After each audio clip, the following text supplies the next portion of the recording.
Essula y'okumi'nomusanvu erina omutwe gugamba nti Nakakaawa ayiga amagezi amabi. Egenda bweti. Nakakaawa yakola bingi mbwa nkaayirire naye nga tansobola nze muzzukulu w'abalamba. Ffe tetulamba miti tulamba bantu.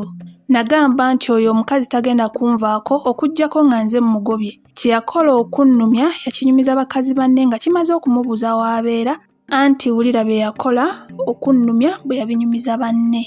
Nalaba ebizibu binneeyongedde obungi nga ntuukidde ddala ku butakyategeeragana ne Kasolo ne ndaba bakazi bannanga bafumbo be nali neesiga ennyo Bitulensi ne Mayimuuna ne mbeebuuzaako amagezi agayinza okunnyamba okuwabulako obuzito bwange. Bwe namala okubategeeza nga Kasolo bwe yansuula edda, Bitu n'aŋŋamba nti gwe lwaki weekuumira ewaka bbanga lyonna nga Kasolo ali mu kucakaza abawala ab'oku nsi ya Mukama bonna.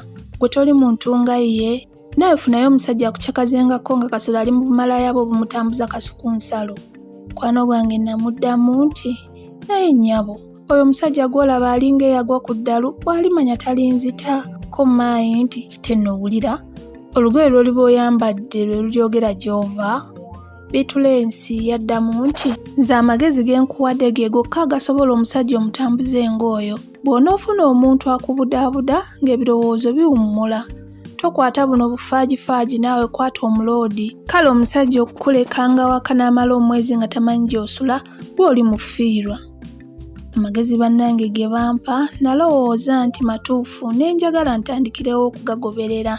Kye nasookerako kwe kukyusa ku mpisa ne ntandika okulaga baze okwagala okungi ennyo aleme kulowooza nti nina kyenji y'okukola. Namuggyako omumwa ne ntandika okumusanyukiranga ennyo buli budde bwonna bwe yakomerangawo eka ne bwe yakomangawo mu ttumbi wakati oba ng'obudde bukyanga era nze mmwaniriza ne mmukulisa gy'ava.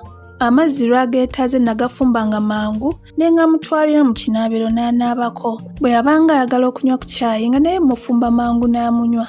Emmere nagimuwanga mangu nga simulinze kugisaba. Yali anzikiriza nti essaawa ez'okulya bwe zituukanga nga taliiwo simulindanga naye nze olw'okwagala okumubuzaabuza natandika okumulindanga okutuusa lwe yaddanga ne tulya ffembi. Emmere twagiryanga tusanyuka ng'era tunyumya bulungi.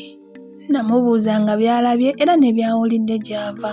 Bwe yanyumizanga ebizibu ebimutuuseeko ku mulimu ng'okumulagira obutava mu ofiisi nga tannamalawo mirimu gye bamuwadde oba okumutwala ku safaali ez'amangu nga tebamuwadde na bbanga kuddakoka nga nze era mmusaasira busaasizi ne bwe namanyanga nnimba. Mu kiseera ekyo nali siyinza kufuna musajja ayinza kunjagala kubanga nali nfumye nnyo olw'emirimu emingi gye nalina mu maka ate nga n'ebyokwenyiriza Kasolo tabimpa. Kye nakola kwe kutandika okwewoomya mu ngeri yange ey'ekiwejjere. Ebyobulungi nga butoni, powder, vaseline, hair tonic nabisabanga Bitu ne Maayi. Oluusi bampanga ne ku sabbuuni omulungi ne nnaabako ne nnyirira. Bwe nafunanga ensimbi nga nange mbyegulira. Mu kufuba okwenyiriza nagendererangamu ebikulu bibiri. Ekisooka okufunayo omusajja njagala. Ekyokubiri okuvuganya ne Face ne Nakayima be nali mmanyi nga be bamu ku bakazi omwami bye yayagalanga mu kiseera ekyo. Kyantwalira ebbanga ddene okutuuka ku kulabika obulungi nga bakazi bannange ababanga n'ebyokwekolako ebya buli ngeri ate nga babba baabwe babayamba ne ku mirimu gy'omu maka egimu. Nze omwami wange teyannyambanga ku mirimu gyange newankubadde ku ky'okujjanjaba abaana baffe nga balwadde. Namala omwezi gumu nga nneezigula Bitu ne Maayi ne baŋŋamba nti ntandise okulabika obulungi nti era nnyinza n'okusikiriza. Naye ekyo nze saakikkiriza bulungi kubanga nali sinnasanga musajja ŋŋambako nti mukyala ng'olabika bulungi.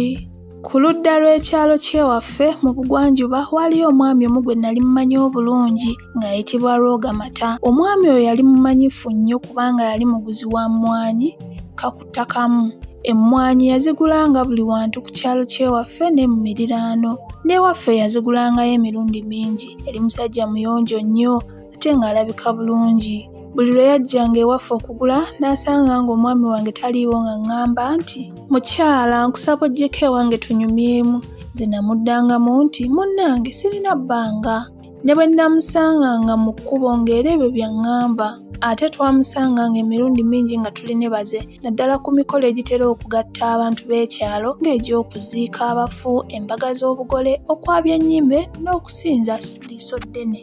Mu kiseera ekyo bannange bwe bampeera amagezi ag'okwefunira ebweru omuntu anambudaabudanga, nali mmaze okuwulira nti Rogamata yakwata mukazi we ng'amuleetedde eddagala ly'okumutta. Bwe yamala okumukwata n'amugoba ng'amaliridde obutamuzza mu maka ge. Olugambo lwasaasana mangu nti muka Rogamata yali ayagala kumutta, naye oluvannyuma ennyo kyategerekeka nti eddagala teryali lya kumutta wazira lyali lya kumunyiza kwagala bakazi balala. Okuva ewa Kasolo okutuuka ewa Lwoga waaliwo ettale omwali ekkubo ery'amakutu omwateranga okuyita ab'ebigere. Olugendo lwali lwa ddakiika nga 15. Bwe wayitanga ewala ng'ova ewaffe n'oyita mu bulungi bwansi ey'omukyalo n'otuuka mu luguudo olunene n'olambika ng'odda mu bugwanjuba Rogamata gye yabeeranga. Okutuuka ewuwe ng'otambula mayiro 2, maka ge gaali kumpi nnyo n'oluguudo. Lwali lumu ne njagala okulaba ku ssengange Kibi tekisooka eyabeeranga ku ludda lw'ekyalo Rogamata gye yali. Nagenda kusiibayo busiibi nga mmaze n'okusaba omwami wange n'anzikiriza. Nayita mu kkubo ery'amakutu, essaawa bwe zaawera 10 n'ensiibula okudda eka. Nali naakayita ku nnyumba 3 okuva ewa ssenga ne nsanga Rogamata ng'ava ku ludda lw'ewaffe. Bwe yandaba n'ava ku kagaali n'ambuuza nti, "Neno omanyiiyo?" Ko nze nti, "Mmanyiiyo." Ko ye nti, "Ani akuyisizaayo?" Ko nze nti, "Ninayo abantu bange." Ko ye nti, "Baani?" Ko nze nti, "Oli bamanye dda." Bwe namala okwogera ebyo n'aŋŋamba nti, "Naye mukyala wagaanira ddala okujja okundabako?" Ko nze nti, "Saagaana bugaanyi wazira ebbanga ly'ezzibu okufuna ate nnina n'ebizibu. Ye nandizze ntya gye simanyi?" Ko ye nti, "Ewange tewabula, ndaba oyise. Ennyumba yange eri ku kkubo, eriko seminti ow'oluyinja oluddugavu. Tuddeyo olabewo." Ko nze nti, "Nedda, obudde buyise. Ndirabawo olulala. Ate nina n'ebizibu ebitanzikiriza bulungi kukyala." Ko ye nti, "Bizibu ki ebyo?" Ko nze nti, "Tomanyi bwe ndi muka musajja?" Yaddamu nti, "Naye obanga omutima gwange gwakusiima dda, nve ku ggwe ngende nnoonya ab'obusa.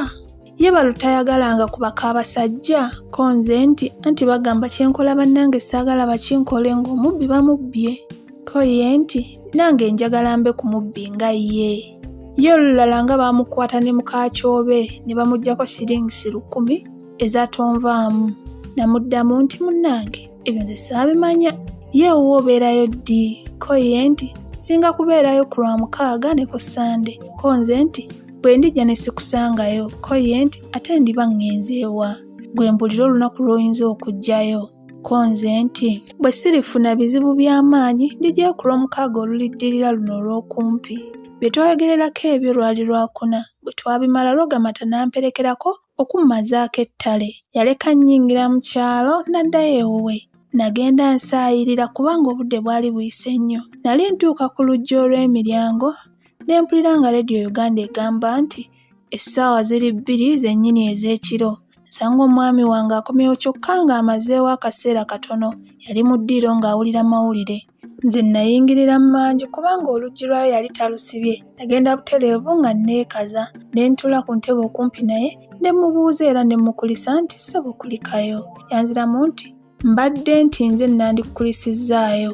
Ko nze nti, "Lwaki?" Ko ye nti, "Anti nze osanze ewaka." Ko nze nti, "Ha mwami, naye lwaki? Mbuuza ggwe eri, omanyi ekindwisizza gye nva?" Ko ye nti, "Naakimanya ntya ggwe azzaawo evumba nga gwe bagoba?" Ku ebyo saayongerako byange wazira nasirika busirisi naye n'asirika. Omanyi omwami wange teyali mwogeziyogezi era nga tategeerekeka mangu. Olw'omukaaga lwe nalaga okukyalirako ewa Rogamata terwalwa ne lutuuka. Kwolwo nayanguyiriza emirimu gy'awaka gyonna egy'olweggulo ne ngimala mangu. Abaana nabawa mangu ekyemisana ne ntandika okwekolako. Essaawa zaagenda okuwera 11 nga ndi wa Rogamata. Nagenda neezigudde nnyo era nga neeyiyeeko ka pawuda akawunya obulungi Bitulensi ke yampa kubanga era gwe nabuulirako gye nali ŋŋenda. Rogamata namusanga annindiridde. Yansanyukira n'akamala anti nasanga ngulidde eccupa za bbiya 10 ddamba nga nteekedde n'ennyama enjokye. Munnange bwe namutegeeza obuzibu obuyinza okuntuukako nga tutandise omukwano gwennyini yanziramu nti, "Kasolo bwakugoba nze siyinza kukuwasa. Ayina ki kye sirina?" Kyokka emboozi yaffe teyasobola kusinga kubanga nalina ebbanga ttono. Namusiibula ku ssaawa 12 n'amperekerako ku mazaako ettale. Yaleka nnyingira mu kyalo n'addayo. Twagenda okwawukana nga mmaze okumusuubiza okuddayo mulabe nga wayiseewo wiiki 2. Ebyembi nagenda okutuuka eka ng'omwami yatuuse dda. Nategeezebwa nti olwali okutuuka waka n'abuuza abaana nti nnyammwe aluwa? Kkobo nti osanze yakavaawo. Yayongera okubabuuza nti agenze wa? Kkobo nti tetumanyi gy'agenze. Nze olwalengera akagaali ke wabweru namanya mangu ng'akomyewo kyenava neetooloola emmanju nnyingire nga tandaba, naye ekyo tekyannyamba. Nali neesimba bwe nti mu ddiiro nga n'amameeme bwe gankubagana n'ambuuza nti ovaako wa nnyabo? Ko nze nti bakulaba ku biitulensi. Ko ye nti ng'oluddeyo bulala. Ko nze nti nduddeyo lwa nsonga waliwo ka fashion kabadde andagirira okutunga mu kitambaala kyange. Ko ye nti naye ennaku zino ng'onyirira bulala. Ko nze nti kikuyisa bubi nnyo bwe nnyirira. Ko ye nti nedda nnyabo, naye mbadde ntidde nti engeri gy'onyiriramu ennaku zino tebala okukuntwalako. Namuddamu nti mwana wattu James tonneesiga, nze siringa ggwe era woolowooleza viirawo ddala. Naye nga ani antwala nze oluziina? Ate n'ekirala bulijjo nze ndowooleza mu ggwe wekka. Mwattu beera mugumu mu ekyo. Siyinza kubaliganga ggwe. Yanziramu nti ng'oyogedde bingi. Ko nze nti bingi ki? Anti ggwe onsimaasima. Bw'ondaba okusirika n'olowooza nti sirina kye mmanyi. Nze njagala kukulekera ddembe okolenga bw'oyagala. Ebyo katubimale. Enkeera mukwano gwange Bittu yajja okundabako n'okunyumyamu. Yansanga mu ggwaatiro nga mpaata. Bwe namulamusa n'aŋŋamba nti olwajja olukulike. Ko nze nti ye nno kulukulika ki mwana wange? Anti tebyampisiza bulungi. Tetwasobodde kunyumya nnyo n'omuntu oli gwe nagenze okulaba, ate nagenze okutuuka eka ng'omwami yatuuse dda. Yatandise mangu okumbuuza gye nva. Nze namuzzeemu nti nva mu bakazi bannange. Ye nno nga mbuuza biki? Nga yanjooga obwedda. Kyokka Bittu nkubuulire, omusajja oli mwagala nnyo era nja kumwagalira ddala. Kasolo mulumye nga bwe nsobola kubanga yanjooga dda. Yalowooza nti nze abasajja tebayinza kunjagala. Naawe omanyi bwandeka awaka nga tandekedde ensimbi n'emu n'agenda mu bamalaaya be. Kaakano nange ntuuse okumusasula. Mukwano gwange yaddamu nti ekyo kyokka kye kisobola abasajja abajoozi. Nange bwe namukola ne neefunirayo omuloodi ampumuza ku birowoozo. Nze wange tayinza na kumbuuza nti ovaawa, kubanga talina na bbanga kumanya binfaako ng'aseeyeggera mu bakazi be. Bittu namutegeeza nga bwe nali njagala okuddayo amangu ewa Looga mulabeko. Yanziramu nti ekyo ky'osaana okukola. Lwaki weekumira waka ng'atalifa? Naye mwana walabika bulungi ku mbaga ya William. Mbeera musajja nandibaddeko kye nkugambako ku olwo. Maama, olowooza kiki ekyasinga okundabisa obulungi? Kabusuuti aka pinka akaalimu obumuli obweru ke kaakunyumira okukamala. Gamba ke ndyambala nga nzirayo ewa Looga. Nze ndaba nga k'osaanye okwambala kubanga ng'okambadde amalusu talimira muganda. Mwana gw'oyina ebigambo. So nno nze nali saagala kweyingiza mu bintu ng'ebyo, naye musajja wange yabindeetedde. Gwe so ne neegomba buli kantu ng'atalina musajja. Ne ka vaseline ne kambula mu nnyumba. Ng'ensimbi zonna omusajja azimalira mu bannakyeyombekedde ne mubaka abasajja. Ko Bittulensi nti era ddala abasajja be batulemesa obufumbo. Kale nze nsiiba mu nnimiro. Tulima kasooli, ebinyeebwa, ebijanjaalo n'obutungulu. N'ogemwanyi n'enzaanika ate n'enzaanula okutuuka lwe zikala. Ebintu ebyo bwe bitundibwa ensimbi ezivaamu gye zidda simanyaayo. Omusajja bwe nzimubuuza anvuma buvumi, oluusi nga kwatadde n'okunkuba. Ebyo bye byansindika okwefunirayo omuntu oli gw'omanyi. Ye olugoye lwe nayambala ku mazaalibwa tewalulaba? Ndaba ye yalumpanga ekirabo ky'amazaalibwa. Omwami namugamba nti maama ye yalungulira mu nsimbi ezaava mu mmwanyi z'ennimi ewaffe. So nno nange saakeera nkya kwagala basajja bweru, naye munnange Saamu yanga yalirira nnyo. Saayina kya kukola kirala. Kale ggwe lwaki weerumya ng'okyali muto? Gwe obuliddwa omusajja ayinza okukwagala?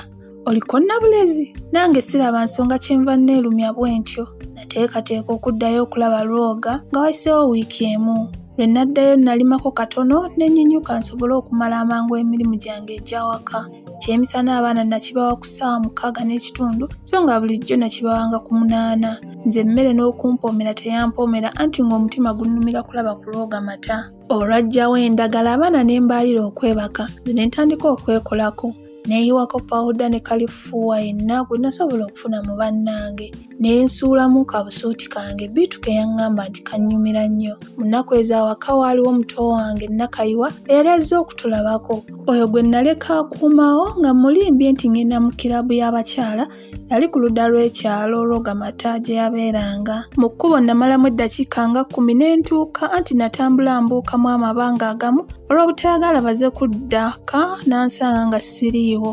Lwogamata olwamala okunnyaniriza n'okumbuuza n'anfumba mangu caayi ku sitoovu. Bwe yajja n'amuleeta yaliko keeki nnyingi n'emigaati ate nga ne bbata tabuzeeko. Ye nno caayi nanywako yenkanawa anti nakoma ku kikopo kimu, ku keeki nalyako kabajjo ne mmala. Bwe namala okunywa caayi munnange n'aŋŋamba nti tugende mu kisenge gy'ensula gye tuba tunyumiza ko nze nti wano tetunyumizaawo ko ye nti abantu bayinza okujja wano ne beebuuza ekikuleeseewo. Ensonyi zaffe ez'obuwangwa ze zaamuŋŋambisa bwe ntyo so nga nange nali njagala tugende mu kisenge. Waayitawo akaseera katono ne nsituka ne tugenda mu kisenge kye yasulangamu. Nasangayo eccupa za bbiya 8 ze yali anteekeddeteekedde. Twatandika okunywa nga bwe tusanyuka. Neewuunya nnyo obuntubulamu n'obukuku bwa Lwogamata mu bigambo by'omu buliri. Teyagezaako kungwira ng'abasajja abamu bwe bagwira abakazi ng'enge ezigenda okubalya. Emyaka gyonna gye nali mmaze mu bufumbo Kasolo yali tansanyusangako mu buliri nga Lwogamata bwe yansanyusa. Bwe nali ne Lwogamata ne nzijukira ebigambo ssengange Nambooze bye yambuulirira nga ngenda okufumbirwa nti togezanga n'oganza omusajja omulala ng'oli omwabalo. Oli muganza n'akusanyusa ennyo mu buliri okusinga balo ng'obufumbo bufudde. Twali twakanyumiza essaawa nga 2 ne ntegeeza Lwogamata nga bwe nsaana okudda eka bazaaleme kusanga nga siriiwo. Newankubadde nga munnange kye namugamba yakitegeera naye buli lwe nasitukanga okuva mu kisenge ng'atandika okungwa mu kifuba n'okunnywegera nga baŋŋamba nti mwattu emboozi ye ekyannyumira, onoogenda edda, ekkubo tolitya, nzija kukuwerekera nkutuuse. Okumuvaako kwali kwevaamu bwevu kubanga nange nali saagala kuva wuwe. Ewaffe natuukayo ku ssaawa 1:30 ey'ekiro. Ekyomukisa nasanga tannadda kubanga lwali lwa 6. Yakomawo ku ssaawa 7 ez'ekiro nga gwanywedde gukwatanga mu mannyo. Bwe namukulisa gye yali ava teyasobola kunnyanukula bulungi kubanga olulimi yali alinnyamu lulinnye. Byonna bye nakola olw'eggulo olwo teyabimanya. Kwekyo kwe nasinzirira okulowooza nti bulijjo nzija kufunanga ebiseera mu ngeri eyo oba mu ngeri endala okusanyukako ne Lwogamata. Mu myezi 3 egyaddirira Lwogamata yamperamu shiringisi 600 n'ebirabo ebirala bingi. Ebirabo ebingi bwe bityo nabyo byannyongera okumwagala ennyo n'okulekayo okweguyanga baze. Bwe ntyo bwe natandika omukwano ogwavaamu bye ngenda okukunyumiza.